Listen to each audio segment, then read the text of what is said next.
Ստե հասցեն ոնց է։ Նիկոյան 64 Կարմիր է դա քարոտնը փշմատին։ Հիմա չի պատասխանում, մի հատ եկեք մի նախադասությամբ ձևակերպեմ, հիմա ինչ ենք մենք իրար հետ պայմանավորվում, էլի։ Ես խնդրում եմ հանդիպում։ Ում հետ։ Պարոն Խաչատրյան, մենք Միկոյան 64-ով ուր ենք հասել, ինչ խնդիր պետք է լուծենք, քաղաքացիներին ձեր անուն ազգանունը ասեք։ Հայկ Սմբատյանը հեռախոսի համարը։ Ձեր։ Հիմա ասեմ, հա։ Բայց եթերում ենք, երևի ճիշտ չի եթերում ասելը։ Էսա ես հետո կգրեմ հեռախոսի համարը, մի հատ իրանց հետ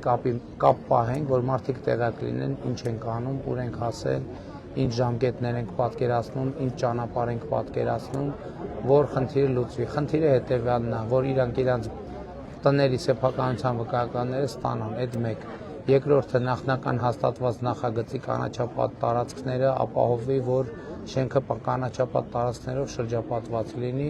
եւ երրորդը հողի բաժնային սեփականության հարցն է, դատախազությունը զբաղվում է, արդյունքում էդ էլ լուծվի, եւ այնտեղ հիշում եք, որ կանխիկ վճարումների հետ կապված հարցեր կա,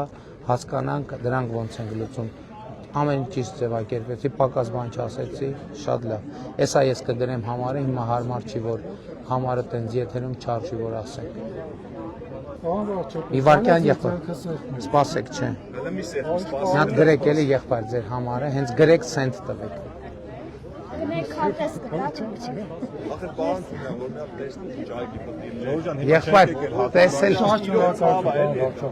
Եղբայր տեսել եմ, իմ կաբինետում այդ նախագիծը բացվել է, նայել եմ։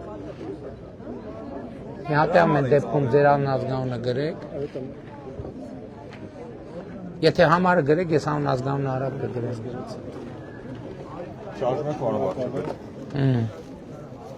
Հայկ Սմբատյան։